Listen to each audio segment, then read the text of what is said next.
বন্ধুরা, আজ আমরা এমনই আশ্চর্যজনক এবং রহস্যময় মেয়েদের কথা বলবো যাদেরকে বিশ্ব সবচেয়ে অনন্য এবং অদ্ভুত বলে মনে করে। এই মেয়েরা কেবল ইতিহাসের পাতায় এক অমোচনীয় ছাপ রেখে যায়নি, তাদের গল্প বিজ্ঞানীদেরও ভাবতে বাধ্য করেছে। এবার একটু ভেবে দেখুন, যখন বিজ্ঞানের জ্ঞানী ব্যক্তিরা চুপ করে থাকবেন, তখন আমাদের মতো সাধারণ মানুষের পক্ষে এই ঘটনাগুলি বোঝা কতটা কঠিন হবে। এই 5টি মেয়ের গল্প এমন যে এগুলো শোনার পর আপনি হতবাক হয়ে যাবেন এবং আপনার পক্ষে বিশ্বাস করা কঠিন হবে যে এই সব সত্য হতে পারে। এই মেয়েদের মধ্যে একজন হলেন ক্যাটলিন থর্নলি, যিনি দিনে প্রায় 12,000 বার হ্যাঁচি করতেন, অর্থাৎ প্রতি মিনিটে প্রায় 20 বার হ্যাঁচি করতেন, এবং এই অবস্থা দিন-রাত চলতে থাকে। দ্বিতীয়জন হলেন হান্সনা মোহাম্মদ লাহমানি, যার চোখ থেকে চিৎকার করেও কাঁদলেও জল বের হতো না, স্ফটিকের মতো ঝলমলে টুকরো বের হতো। তৃতীয়জন হলেন লিনা মেডিনা, যিনি মাত্র 5 বছর 7 মাস বয়সে সন্তানের জন্ম দিয়ে ইতিহাসের সর্বকনিষ্ঠ মা হওয়ার খেতাব অর্জন করেছেন। বন্ধুরা, এটা শুধু একটা ঝলক। যদি তুমি আসল ঘটনাটা শোনো, তাহলে বুঝতে পারবে যে মানব দেহ এবং প্রকৃতি কতটা অদ্ভুত এবং অবিশ্বাস্য ঘটনা তৈরি করতে পারে। তাহলে শুরু করা যাক 1 নম্বর লিনা মেডিনা দিয়ে। আমরা সকলেই জানি যে 5 বছরের একটি শিশু নিষ্পাপ। এই বয়সে বাচ্চারা খেলাধুলা করে, হাসে এবং তাদের বন্ধুদের সাথে পড়াশোনা শুরু করে। কিন্তু ভাবুন তো, এত অল্প বয়সে যদি কোনো মেয়ে মা হয়, তাহলে কি আপনি বিশ্বাস করতে পারবেন? প্রথমবার শুনলে আপনার মনে হতে পারে এটি একটি সিনেমার গল্প, কিন্তু এটি বাস্তবতা। এটি পেরুর বাসিন্দা লিনা মেডিনার গল্প। লিনার জন্ম 1933 সালের 27 সেপ্টেম্বর। সে ছিল সম্পূর্ণ স্বাভাবিক একটি শিশু, কিন্তু যখন তার বয়স 5 বছর 7 মাস, তখন তার জীবনে এমন এক মোড় আসে যা পুরো বিশ্বকে হতবাক করে দেয়। 1939 সালে লিনার হঠাৎ পেট ফুলে যাওয়া এবং তীব্র ব্যথা শুরু হয়। তার বাবা-মা তাকে ডাক্তারের কাছে নিয়ে যান। ডাক্তাররা ভেবেছিলেন এটি একটি টিউমার এবং তৎক্ষণাৎ পরীক্ষা শুরু করেছিলেন, কিন্তু যখন সত্যটি বেরিয়ে এলো, তখন সবাই হতবাক হয়ে গেল। লিনা গর্ভবতী ছিলেন, হ্যাঁ, মাত্র 5 বছর 7 মাস বয়সে। এই খবরটি দাবানলের মতো ছড়িয়ে পড়ে। ডাক্তার এবং বিজ্ঞানীরা বিশ্বাস করতেন যে এটি অকাল বয়ঃসন্ধির একটি বিরল ঘটনা, অর্থাৎ খুব অল্প বয়সেই শরীরের দ্রুত বিকাশ ঘটে। এবং তারপর 14 মে 1939 তারিখে লিনা একটি পুত্র সন্তানের জন্ম দেন। শিশুটির নামকরণ করা হয়েছিল জেরার্ডো, যে ডাক্তার তার অস্ত্রোপচার করেছিলেন তার নামানুসারে। লিনার ছেলে শৈশবে সব সময় লিনাকে তার বোন মনে করত, কিন্তু 10 বছর বয়সে তাকে বলা হয়েছিল যে লিনা আসলে তার মা। সত্যটি জানতে পেরে তার পৃথিবী কেঁপে ওঠে। পরে লিনা বিয়ে করেন এবং 1972 সালে তার স্বামী রাহুল জুরাডোর কাছ থেকে আরেকটি পুত্র সন্তানের জন্ম দেন। কল্পনা করুন, একজন অবিবাহিত মহিলা তার জীবনে 2 বার মাতৃত্বের অভিজ্ঞতা লাভ করেছেন। প্রথমবার যখন তিনি শিশু ছিলেন এবং দ্বিতীয়বার যখন তিনি একজন পরিণত এবং বিবাহিত মহিলা ছিলেন। লিনার গল্প মানব ইতিহাসের সবচেয়ে বড় রহস্য, কারণ এত অল্প বয়সে গর্ভধারণের ঘটনা আর কারো সাথে ঘটেনি। এই কারণেই তার নাম ইতিহাসে সর্বদা লিপিবদ্ধ থাকবে এবং মানুষ তাকে বিশ্বের সবচেয়ে অনন্য মা হিসাবে মনে রাখবে। 2 নম্বরে আছেন ক্যাটলিন থর্নলি। এবার আসা যাক একজন আমেরিকান মেয়ের কথা, যার জীবন হাঁচির কারাগারে বন্দী ছিল। বন্ধুরা, আমরা সবাই দিনে কতবার হাঁচি দেই? হয়তো 5 থেকে 10 বার, এবং অনেকেই সারা দিনে একবারও হাঁচি দেয় না। কিন্তু যদি আমি তোমাকে বলি যে একটি মেয়ে দিনে প্রায় 12,000 বার হ্যাঁচি দেয়, তাহলে তুমি কি ভাববে?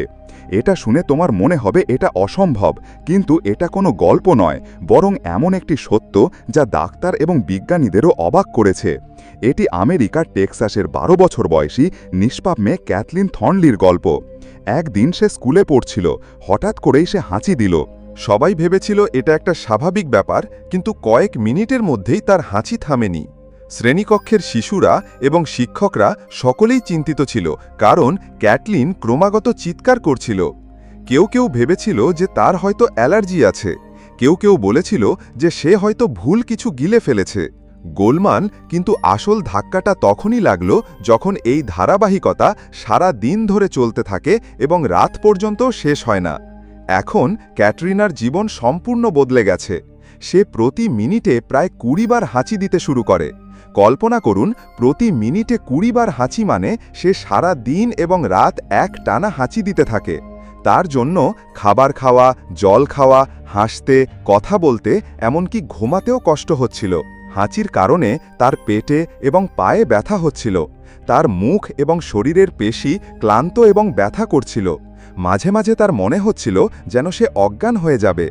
ডাক্তাররা তার সব ধরনের পরীক্ষা করেছিলেন, অ্যালার্জি পরীক্ষা, রক্ত পরীক্ষা, এক্স রে, ভাইরাস পরীক্ষা, কিন্তু প্রতিবারই ফলাফল নেতিবাচক ছিল। কোনো পরীক্ষাতেই এমন কিছু পাওয়া যায়নি যা এত ভয়াবহ হাঁচির কারণ ব্যাখ্যা করতে পারে। এরপর কিছু বিশেষজ্ঞ একে নিউরোলজিক্যাল টিক ডিসঅর্ডার বলে অভিহিত করেন। এটি মস্তিষ্কের সাথে সম্পর্কিত একটি অদ্ভুত ব্যাধি ছিল, যেখানে মস্তিষ্ক নিজেই শরীরকে বারবার হাঁচি দেওয়ার নির্দেশ দিত, এমনকি শরীরের প্রয়োজন না থাকলেও। তিনি নিজেই একটি সাক্ষাৎকারে বলেছিলেন, মাঝে মাঝে আমার শরীর থেকে বেরিয়ে যেতে ইচ্ছে করে এবং ঘুমের মধ্যে আমি কতটা স্বস্তি বোধ করি তা দেখুন, কারণ আমি স্বপ্নেও চিৎকার করতে থাকি। বন্ধুরা, একটা নিষ্পাপ 12 বছরের মেয়ের কথা ভাবো, যে বয়সে তার খেলাধুলা করা এবং পড়াশোনা করা উচিত। সে তার শৈশবের সবচেয়ে মূল্যবান স্মৃতিগুলো কাটিয়েছে চিৎকারের শৃঙ্খলে। তার গল্প আমাদের শেখায় যে মানব দেহ মাঝে মাঝে এমন অদ্ভুত পরিস্থিতি তৈরি করে যে পৃথিবীর সর্বশ্রেষ্ঠ বিজ্ঞানও এর সামনে অসহায় হয়ে পড়ে। 3 নম্বর, হাসনা মোহাম্মদ লাহমানি। এবার আমরা তৃতীয় মেয়েটির কথা বলছি, যার গল্প আপনাকে অবাক করে দেবে। সাধারণত যখন কেউ কাঁদে তখন তার চোখ থেকে স্বচ্ছ জলের আকারে অশ্রু ঝরে পড়ে, কিন্তু যদি আমি তোমাকে বলি যে একটা মেয়ের চোখ থেকে অশ্রুর পরিবর্তে চকচকে স্ফটিকের মতো কণা বেরিয়ে এসেছে, তুমি কি বিশ্বাস করবে? এটি একটি সিনেমার গল্পের মতো শোনাচ্ছে, কিন্তু লেবাননের একটি মেয়ের ক্ষেত্রেও একই দাবি করা হয়েছিল। এই ঘটনাটি লেবাননের একটি ছোট্ট গ্রাম সাখার, যেখানে 12 বছর বয়সী হাসনা মোহাম্মদ লাহমানি বাস করত। কথিত আছে যে হাসনা যখনই কাঁদতেন তখন স্বাভাবিক জল অশ্রুর পরিবর্তে তার চোখ থেকে ছোট ছোট চকচকে কণা বেরিয়ে আসত। এই কণাগুলো দেখতে হুবহু স্ফটিকের মতো লাগত। গ্রামের লোকেরা যখন প্রথমবারের মতো এই দৃশ্য দেখত তখন সবাই হতবাক হয়ে যেত। তাদের মনে হয়েছিল এটা একটা অলৌকিক ঘটনা ছাড়া আর কিছুই নয়। ধীরে ধীরে এই খবর পুরো এলাকায় ছড়িয়ে পড়ে। এর প্রতিধ্বনি মিডিয়াতেও পৌঁছায়। টিভি চ্যানেল এবং সংবাদপত্রগুলি তাকে সেই মেয়ে হিসেবে অভিহিত করতে শুরু করে যে তার চোখ থেকে হীরা বের করেছিল। গ্রামের মানুষ তার বাড়িতে ভিড় জমাতে শুরু করে, শুধু দেখার জন্য যে তার চোখ থেকে স্ফটিকের মতো অশ্রু ঝরছে। ছবি তোলা হয়েছিল, ভিডিও করা হয়েছিল এবং এই খবরটি সারা বিশ্বে আলোচনার বিষয় হয়ে ওঠে। কিন্তু প্রশ্ন ওঠে, এটি কি সত্য নাকি কেবল গুজব? যখন বিজ্ঞানী এবং ডাক্তারদের জিজ্ঞাসা করা হয়েছিল, তারা এই বিষয়ে কোনো স্পষ্ট উত্তর দেননি। কিছু বিশেষজ্ঞ বলেছেন যে এটা সম্ভব যে তার চোখে কোনো রাসায়নিক বিক্রিয়া হয়েছে, যার কারণে অশ্রু স্ফটিকের মতো শক্ত হয়ে যায়। কিছু লোক বিশ্বাস করত যে এটি কেবল মিডিয়া দ্বারা ছড়িয়ে পড়া একটি মিথ্যা। বৈজ্ঞানিক প্রমাণ কখনো প্রকাশিত হয়নি, কোনো চিকিৎসা গবেষণা প্রকাশিত হয়নি বা কোনো সুনির্দিষ্ট প্রতিবেদনও প্রকাশিত হয়নি। তাই কিছু লোক এটিকে সম্পূর্ণ গুজব বলে মনে করে। কিন্তু অন্যদিকে যারা নিজের চোখে এই দৃশ্যটি দেখেছেন, তারা এখনও বলেন যে তারা এমন কিছু দেখেছেন যা সাধারণ মানুষের বোধগম্যতার বাইরে ছিল। তা বাস্তবতা হোক বা কেবল একটি রহস্যময় গুজব। কিন্তু একটা বিষয় নিশ্চিত যে হাসনা মোহাম্মদের গল্প এখনও মানুষকে মুগ্ধ করে। তার চোখ থেকে বেরিয়ে আসা স্ফটিকের মতো অশ্রু তাকে বিশ্বের সবচেয়ে অনন্য এবং অদ্ভুত মেয়েদের তালিকায় স্থান করে দিয়েছে। তার গল্প আজও রহস্য, কৌতূহল এবং বিতর্কের বিষয়। নাম্বার 4-এ বি এবং ব্রিটনি ফ্রেন্ডস। পৃথিবীর কিছু গল্প এতটাই আশ্চর্যজনক যা আমাদের ভাবতে বাধ্য করে। এমনই একটি অনন্য এবং মর্মান্তিক গল্প হল আমেরিকার মিনেসোটা রাজ্যের 2 বোন, যাদের জন্ম 7 মার্চ 1990 সালে। তাদের নাম এবি এবং ব্রিটানি হ্যানসেন। যখন তাদের জন্ম হয়েছিল তখন ডাক্তাররা ভেবেছিলেন যে তারা হয়তো বেশি দিন বাঁচবে না, কারণ সে ডাইসেফ্যালিক প্যারাপাগাস টেট্রাফোবিয়া নামক একটি অত্যন্ত বিরল রোগ নিয়ে জন্মগ্রহণ করেছিল। এর অর্থ হল তার কেবল একটি শরীর, কিন্তু 2টি মস্তিষ্ক, 2টি হৃদয় এবং 2টি মেরুদণ্ড রয়েছে। চমৎকার! অর্থাৎ এই যমজ বোনেরা একই শরীর ভাগ করে নেয়, কিন্তু প্রতিটি বোনের নিজস্ব নিয়ন্ত্রণ রয়েছে। সবচেয়ে আশ্চর্যের বিষয় হল তাদের দুজনের মনই আলাদাভাবে চিন্তা করে। দুজনেরই নিজস্ব পছন্দ এবং ইচ্ছা আছে। যদি একজন বোন কিছু অনুভব করে, তাহলে অন্য বোনেরও একই অনুভূতি হওয়ার কথা নয়। তবুও দুজনেই মুখের ভাব এবং সংকেতের মাধ্যমে একে অপরের অনুভূতি বুঝতে পারে। এবি এবং ব্রিটানির শরীর এমন যে তারা তাদের শরীরের অঙ্গপ্রত্যঙ্গ আলাদাভাবে নিয়ন্ত্রণ করে। উদাহরণস্বরূপ, একজন বোন বাম হাত এবং অন্যজন ডান হাত নিয়ন্ত্রণ করে। একজন বোন একটি পা নিয়ন্ত্রণ করে এবং অন্যজন। তা সত্ত্বেও দুজনে হাঁটা, সাইকেল চালানো, গাড়ি চালানো এবং এমনকি খেলাধুলায় অংশগ্রহণের জন্য সমন্বয় করে কাজ করে। একই শরীরে বাস করেও সে কিভাবে তার জীবনের ভারসাম্য বজায় রাখে তা দেখে অবাক হতে হয়। তার বাবা মা টম এবং শেরিল হ্যানসন প্রতিটি পরিস্থিতিতে তাকে সমর্থন করেছিলেন এবং কখনো তাকে আলাদা বোধ করতে দেননি। পরিবারের ভালোবাসা এবং সমর্থনের কারণে তারা দুজনেই সবসময় স্বাভাবিক জীবনযাপন করার চেষ্টা করত। সময়ের সাথে সাথে সে তার স্কুলের পড়াশোনা শেষ করে, কলেজ থেকে ডিগ্রি অর্জন করে এবং আজ সে একজন শিক্ষিকা হিসেবে কাজ করছে। এখন যদি আমরা বিয়ের কথা বলি, তাহলে এবি 2021 সালে জোশ বোলিং নামে একজন প্রাক্তন সৈনিক এবং নার্সকে বিয়ে করেন। জোশের একটি মেয়েও রয়েছে এবং এখন এবি, ব্রিটানি এবং জোশ পরিবার হিসাবে সুখী জীবনযাপন করছেন। ব্রিটানি এখনও বিবাহিত নন। এই গল্প এবং ব্রিটানির গল্প আমাদের শেখায় যে আমাদের পরিস্থিতি যতই কঠিন এবং ভিন্ন হোক না কেন, সাহস, ধৈর্য এবং পরিবারের সমর্থনের মাধ্যমে জীবন সুখে এবং দৃঢ়ভাবে কাটানো সম্ভব। এই দুই বোন কেবল বিজ্ঞানের জন্যই রহস্য নয়, বরং মানব সাহস এবং ঐক্যের সবচেয়ে বড় উদাহরণ। উলপিট ফ্রেন্ডসের 5 নম্বর সবুজ সন্তান এবার ইংল্যান্ডের একটি ছোট্ট গ্রামে ঘটে যাওয়া ইতিহাসের সবচেয়ে রহস্যময় ঘটনাদি নিয়ে কথা বলা যাক। দ্বাদশ শতাব্দীতে উলপিটে সংঘটিত এই গল্পটি এতটাই অনন্য যে আজও ইতিহাসবিদ এবং গবেষকরা এর পেছনের সত্য খুঁজে পাননি। বলা হয় যে একদিন গ্রামের লোকেরা তাদের ক্ষেতে কাজ করছিল। হঠাৎ তারা সেখানে দুটি অচেনা শিশুকে দাঁড়িয়ে থাকতে দেখে, একটি ছেলে এবং একটি মেয়ে। সবচেয়ে আশ্চর্যের বিষয় ছিল এই দুটি শিশুরই পুরো ত্বকে সবুজ আবরণ ছিল। তাদের মুখ, হাত, পা সবকিছুই সবুজ রঙে ঢাকা ছিল। তারা সাধারণ মানুষের থেকে সম্পূর্ণ আলাদা দেখতে ছিল। শুধু তাই নয়, তাদের পোশাকও ছিল খুবই অদ্ভুত। গ্রামবাসীরা আগে কখনো দেখেনি এমন পোশাক, যেন তারা অন্য জগৎ থেকে এসেছে। গ্রামবাসীরা যখন তাদের সাথে কথা বলতে শুরু করল, তখন বাচ্চারা উত্তর দেওয়ার চেষ্টা করল, কিন্তু তাদের ভাষা এতটাই আলাদা এবং অদ্ভুত ছিল যে কেউ তা বুঝতে পারত না। গ্রামের প্রধান দুই শিশুকে তার বাড়িতে নিয়ে গিয়ে আশ্রয় দিলেন। যখন তাদের খাবার দেওয়া হলো, তখন শিশুরা রান্না করা খাবারও স্পর্শ করল না। তারা কেবল কাঁচা সবুজ শাকসবজি খেতে শুরু করল। এটা দেখে গ্রামবাসীরা আরও হতবাক হয়ে গেল। কয়েকদিন পর ছেলেটির অবস্থা আরও খারাপ হয়ে গেল এবং সে মারা গেল, কিন্তু মেয়েটি বেঁচে গেল এবং ধীরে ধীরে গ্রামের পরিবেশের সাথে খাপ খাইয়ে নিতে শুরু করল। সময়ের সাথে সাথে তার শরীরের সবুজ রং ধীরে ধীরে কমতে শুরু করল এবং সে একজন সাধারণ মানুষের মতো দেখতে লাগল।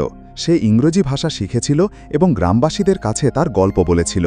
সে বলেছিল যে দুই ভাই বোনই সেন্ট মার্টিন নামক একটি জায়গা থেকে এসেছে, যেখানে সবসময় অন্ধকার থাকে, সূর্যের আলো কখনো সরাসরি আসে না এবং সর্বত্র সবুজ ঘাস থাকে। তারা দুজনেই ভুল করে কোনো রহস্যময় সুড়ঙ্গের মধ্যে দিয়ে এই গ্রামে পৌঁছেছিল। কিন্তু আজও রহস্য রয়ে গেছে যে এই শিশুরা কারা ছিল, কেন তাদের রং সবুজ ছিল এবং তারা আসলে কোন দেশ থেকে এসেছিল। ইতিহাসে গোলপিটের সবুজ শিশুদের গল্পটি সবচেয়ে বড় অমীমাংসিত রহস্যগুলির মধ্যে একটি হিসাবে বিবেচিত হয়। এটি আমাদের ভাবতে বাধ্য করে যে আমাদের পৃথিবীর বাইরে সত্যিই কি অন্য কোনো পৃথিবী আছে, নাকি এটি কেবল একটি ঐতিহাসিক রহস্য যার সত্য সর্বদা অন্ধকারে থাকবে। 6 নম্বর, ব্রক গ্রিনবার্গ, যে মেয়েটি কখনো বড় হয়নি। বন্ধুরা, এবার আসুন এমন একটি মেয়ের কথা বলি যার জীবন সমগ্র বিশ্বের বিজ্ঞানীদের অবাক করে দিয়েছিল। এটি আমেরিকার মেরিল্যান্ডের বাসিন্দা ব্রক গ্রিনবার্গের গল্প, যিনি সিন্ড্রোমে আক্রান্ত শিশু হিসাবে পরিচিত। ব্রোকের জন্ম 1993 সালে। তাকে দেখতে একজন সাধারণ নবজাতক শিশুর মতো লাগছিল, কিন্তু সময়ের সাথে সাথে তার জীবন এক অদ্ভুত রহস্যে পরিণত হয়েছিল। বছর কেটে গেল, কিন্তু ব্রক কখনো বড় হয়নি। হ্যাঁ বন্ধুরা, তোমরা ঠিকই শুনেছ। এমনকি যখন তার বয়স 16, 18, এমনকি 20 বছর, তখনও তার শরীর ছিল 1 বছরের মেয়ের মতো। তার উচ্চতা ছিল মাত্র 76 সেন্টিমিটার এবং ওজন ছিল মাত্র 7 কেজি। সে কথা বলতে বা হাঁটতে পারত না, আর মানসিকভাবে সে শিশুর মতোই রয়ে গেল। বিজ্ঞানীরা সব ধরনের পরীক্ষা করেছিলেন, রক্ত পরীক্ষা, হরমোন পরীক্ষা, এক্স-রে, সব কিছুই, কিন্তু ফলাফল সব সময় একই ছিল, অজানা কারণ। কেউ বুঝতে পারেনি কেন তার বয়স থেমে গেছে। ডাক্তাররা এর নাম দিয়েছেন সিন্ড্রোম এক্স। আজ পর্যন্ত খুব কম জনের মধ্যেই এমন রহস্যময় অবস্থা পাওয়া গেছে। সবচেয়ে আশ্চর্যের বিষয় ছিল যে ব্রকের শরীর একই গতিতে বৃদ্ধি পায়নি। তার চুল এবং নখ স্বাভাবিকভাবে বৃদ্ধি পেতে থাকে। তার দাঁতগুলি ভিন্ন বয়সের দাঁতগুলির মতো দেখাচ্ছিল। হাড়ের বৃদ্ধি অন্য কিছু বলেছিল এবং মস্তিষ্ক ছিল ভিন্ন স্তরে, অর্থাৎ তার শরীরের বিভিন্ন অংশ বিভিন্ন সময় টিকটিক করছিল। শৈশবে তিনি বেশ কয়েকবার গুরুতর অসুস্থ হয়ে পড়েছিলেন। একবার তিনি 14 দিন ঘুমিয়েছিলেন, কিন্তু প্রতিবারই তিনি বেঁচে গিয়েছিলেন, যা ডাক্তারদের অবাক করে দিয়েছিল। ব্রককে দেখে বিজ্ঞানীদের মনে হয়েছিল যেন তারা পিটার প্যানের বাস্তবতা দেখেছেন, একটি ছোট্ট মেয়ে যে কখনো বড় হয় না। অনেক গবেষক বিশ্বাস করেছিলেন যে তার অবস্থায় বার্ধক্যের রহস্য উন্মোচনের চাবিকাঠি হতে পারে, কিন্তু দুর্ভাগ্যবশত 2013 সালে ব্রোকে মাত্র 20 বছর বয়সে পৃথিবীকে বিদায় জানান। তিনি চলে গেলেন, কিন্তু এমন একটি রহস্য রেখে গেলেন যা এখনও বিজ্ঞানের সবচেয়ে বড় ধাঁধাগুলির মধ্যে একটি। ভাইকে গ্রিনবার্গের গল্প আমাদের শেখায় যে মানুষ বিজ্ঞান ও প্রযুক্তিতে যতই এগিয়ে যাক না কেন, প্রকৃতির কিছু রহস্য আমাদের বোধগম্যতার বাইরেই থেকে যাবে। 7 নম্বর, নিকোলে ডালিয়ান, আসল স্লিপিং বিউটি। ফ্রেন্ডস, এবার আসা যাক এমন একটি মেয়ের কথা বলি যার জীবনটা অন্যদের মতোই মনে হয়, কিন্তু এটি কোনো কল্পনা নয়, বরং একটি সত্য এবং রহস্যময় ঘটনা। এটি নিকোল ডেলিয়ান নামের এক আমেরিকান মেয়ের গল্প, যাকে মানুষ আসল স্লিপিং বিউটি বলে ডাকতে শুরু করে। নিকোলায়ের ক্লেন লেভিন সিন্ড্রোম KLS নামে একটি খুব বিরল রোগ ছিল। এই রোগটি সাধারণত স্লিপিং বিউটি সিন্ড্রোম নামে পরিচিত। এই অবস্থায় একজন ব্যক্তি হঠাৎ করেই দীর্ঘ সময় ধরে গভীর ঘুমে তলিয়ে যান, শুধু ঘন্টার পর ঘন্টা নয়, দিন এবং সপ্তাহ ধরে। নিকোলের ক্ষেত্রেও তাই হয়েছিল। সে মাঝে মাঝে টানা 18 থেকে 64 ঘন্টা ঘুমাতে পারত। এই সময়ের মধ্যে সে কেবল কিছু জল পান করার জন্য বা বাথরুমে যাওয়ার জন্য ঘুম থেকে উঠত এবং তারপর সাথে সাথে আবার ঘুমিয়ে যেত। পরিবারের সদস্যরা বলছেন যে এই পর্বগুলিতে তার পৃথিবী সম্পূর্ণ স্থবির হয়ে পড়বে। স্কুলের বন্ধুদের সাথে দেখা, জীবনের সমস্ত কাজকর্ম সবকিছুই থেমে যাবে। সবচেয়ে আশ্চর্যের বিষয় ছিল, অনেক দিন পর যখনই সে ঘুম থেকে উঠত, তখন প্রায়শই তার সেই দিনগুলোর কথা মনে থাকত না। তার আচরণও মাঝে মাঝে হুবহু শিশুর মতো হয়ে যেত, যেন সে সময়ের সাথে এগোতে পারছে না। ডাক্তাররা স্পষ্ট করে বলেছেন যে এটি স্বাভাবিক ঘুম বা অলসতা নয়, বরং মস্তিষ্কের হাইপোথ্যালামাস অংশের সাথে সম্পর্কিত একটি গুরুতর স্নায়বিক ব্যাধি। সারা বিশ্বে এর খুব কম ঘটনাই পাওয়া যায়।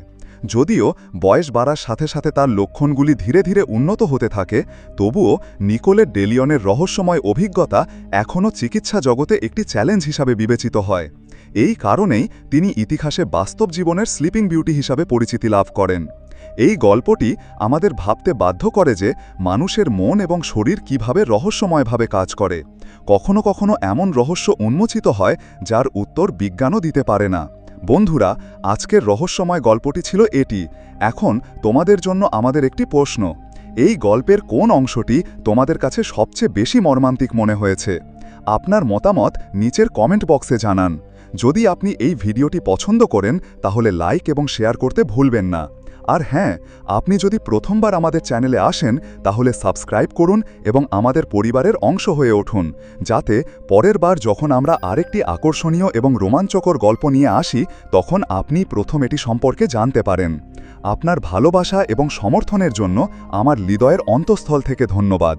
আমরা শীঘ্রই আরেকটি অসাধারণ ভিডিও নিয়ে ফিরে আসছি। ততক্ষণ পর্যন্ত নমস্কার এবং ধন্যবাদ।